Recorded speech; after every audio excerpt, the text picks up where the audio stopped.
What is up, YouTube? Welcome to your ultimate gun guide for Black Ops 6 Zombies, the series where we dive into every weapon in the game, find out what packs a punch, what doesn't, and what will keep you alive round after round. Let's go.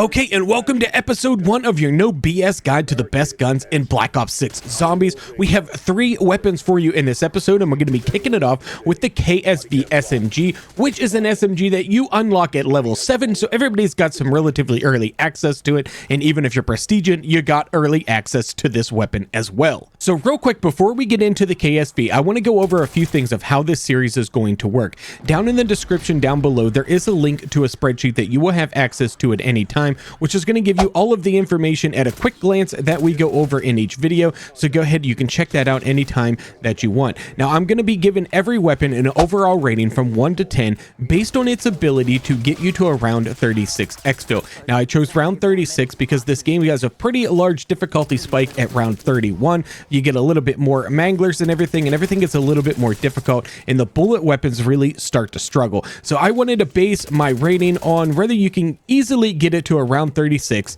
and exfil with it based on the damage of the weapon alone. Now, for the testing, I will not be using anything that alters the base damage of the weapon, so no CHF barrels, no rapid fires, or no dead shot daiquiri with any of this testing. It's going to be just the base weapon itself. Okay, so let's go ahead and take a look at the base values here for the KSV. Your headshot damage is 28, 26 anywhere else on the body. Your fire rate is 800 rounds per minute, movement speed of 5.2 meters per second. Your reload quickness is 2.5 seconds, and your empty reload quickness is 3.2 seconds. Now, again, this is the base KSV without any attachments on it whatsoever. Now, we are going to run a few attachments such as suppressor and some movement things in the video for testing, but I'm also going to show you right now what my suggested build is for the KSV and what these numbers then change to. So my suggested build for the KSV would run your choice of an optic, run a suppressor, the CHF barrel, the extended mag 2, the CQB grip, the no stock, the steady aim laser,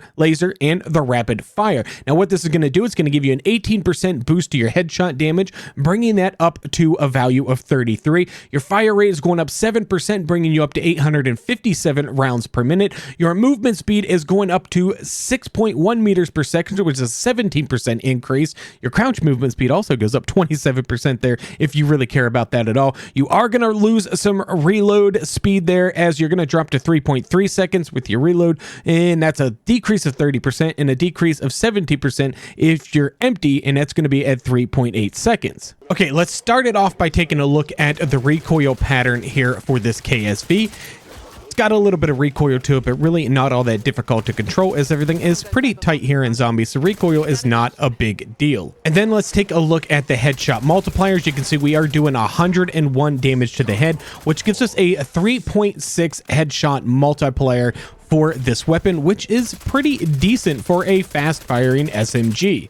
Okay, so let's go ahead and let's make it legendary. We're already a triple pack a punch, and let's talk about what I found with this weapon. Okay, so first I'm going to give you my ratings for the weapon. I am giving it a safe exfil at round 26, and I'm giving it an overall rating of 6. Now, I want to talk about exactly why I'm doing that. With the base weapon itself, without having Deadshot or any of the CHF barrels or anything, this weapon really does get rather difficult right around round 30, round 31, and I think for a lot of the average players out there, it could be a very difficult round 31 exfil unless you have some of these different things. Now, of course, we're in Liberty Falls, so you got to either do a little Easter egg or wait to round 25 for the Wonder Fizz in order to get Deadshot, so it's not super accessible on this map as much as it would be, say, over on Terminus Island. But this is definitely one of those weapons that really gets helped out by things like Deadshot Daiquiri, as especially if you put on the dead first on this weapon, you're going to go from dealing 3,808 critical damage, which is what you are dealing with this weapon in this game. When you hit these critical shots, 3,808 damage. That is a lot of damage, and dead first can double that on the healthy zombies when you're hitting that critical shot first. So that's really going to help propel you into much further rounds. I did make it to round 36 exfil on this particular gameplay that I did, but I did have to throw on the Deadshot perk in order to make that happen, and I will give you some clips of that here as well. So here's what you could expect with this weapon on, say, round 34 if you're using Deadshot. It does do a pretty good job, but it is still struggling here a little bit. So hopefully you can see why I'm rating this at a 26, because if you're just taking the base weapon and you're trying to take that through and you don't have all of the perks and all of the extras on the weapon, you can see why round 30 could be a little bit of an issue with this gun. So an overall rating of 6 out of 10 with a safe exfil of 26. And then that is going to bring us to the GPR 91, which is an assault rifle that you unlock on level 28. Now, this weapon gives you 27 headshot damage, 21 to the body, a fire rate of 714 rounds per minute with a movement speed of 5 meters per second, a reload time of 3 seconds, and an empty reload quickness of, well, also pretty much 3 seconds. It's 3030 milliseconds for that one. Now, I don't have everything unlocked so far for this GPR 91, but with the CHF barrel here, you can see it gives you a 7% increase to your headshot damage, bringing that damage value up to 29. The light stock would then give you a movement speed of 6.2 meters per second, which is super fast for an assault rifle, so a very mobile assault rifle here. And the rapid fire would bring you up to 769 rounds per minute, which is an 8% increase. So my recommended build here for the GPR 91 would be your choice of optic. Run the suppressor, run the CHF barrel, run the extended magazine 2, which would give you 60 rounds in your magazine. Run the light stock, the steady aim laser, rapid fire, and then that would give you one additional attachment that you can go ahead and choose as you wish. I chose the CQB grip for myself personally under the rear grip category, but the choice is certainly yours. All right, let's jump on down here. Let's take a look at the recoil pattern for this GPR 91. It is basically just straight up and very slightly to the left. So a super easy weapon for you to control here in game, which is awesome. And again, as we talked about, it is a super mobile gun for an assault rifle. It's got a headshot damage of 110, which gives you pretty much exactly a 4 times multiplier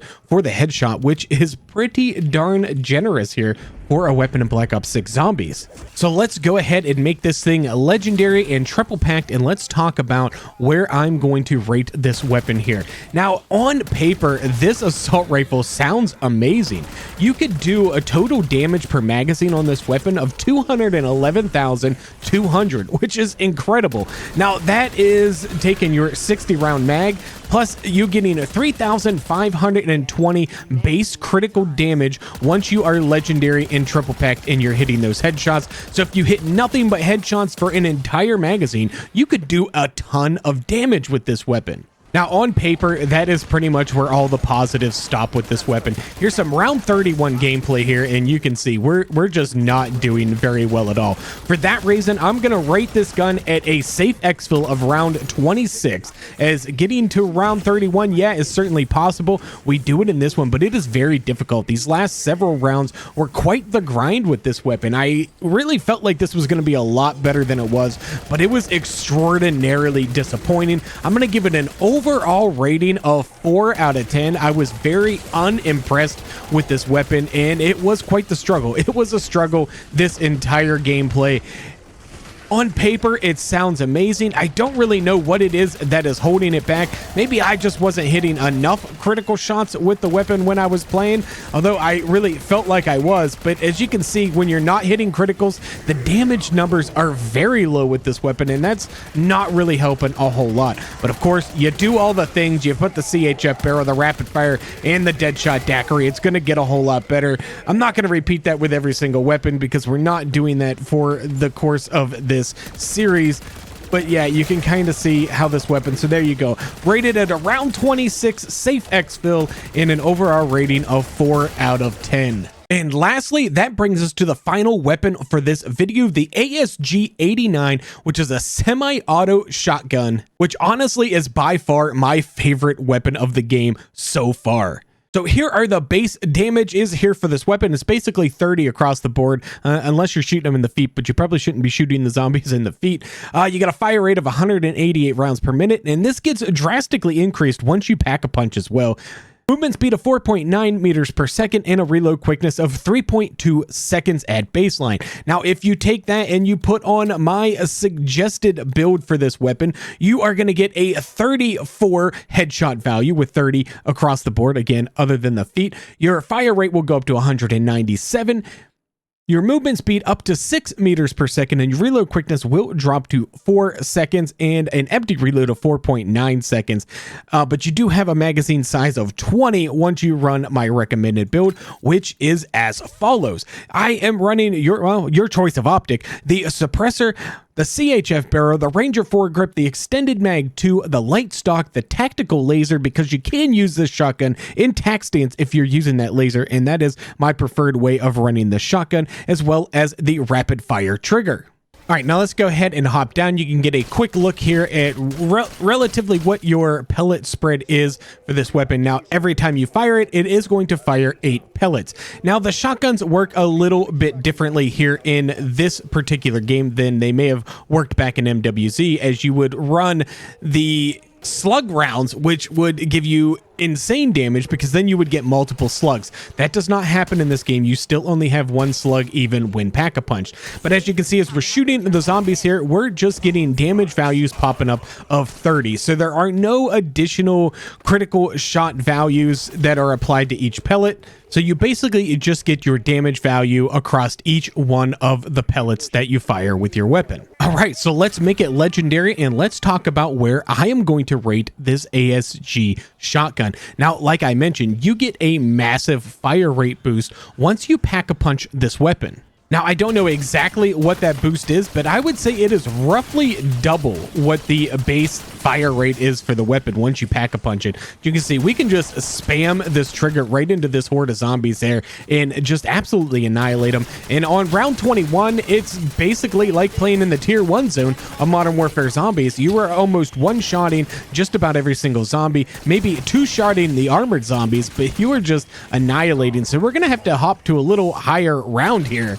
All right, so here we are, round 35, and as you can see, against this Mangler, well, we're still taking him out just fine. Now, of course, you're going to have to deal with a lot more Manglers on these rounds. So I'm going to go ahead, I'm going to rate this weapon at a round 36 plus based on its base damage. The damage of this weapon alone can get you to around 36 exfil, really with no problem whatsoever. It's basically the same as playing in the tier 3 zone, maybe in the regular sigil of the Dark Ether spec in Modern Warfare Zombies. And I'm going to give this an overall rating of 9 out of 10. This weapon is absolutely incredible, and I would highly suggest that you use it, level it up, and take this thing into game, because you can take this weapon high rounds, and especially once you got the dead shot and everything else that goes with this to make your life a whole lot easier with this weapon, well, then yeah, you can definitely easily get this. I've taken this to round 50 and beyond, and it's definitely a weapon that can do very good damage against Manglers, even once they are at their max power. Now, feel free to agree or disagree me about any of these weapons down in the comments below. And if you got ideas on how we can make this series even better, please let me know, and we can implement those on later episodes. And of course, all this information is available to you in that spreadsheet down in the description down below. Thank you all so much for watching. My name is Cole Whip, and I'm out.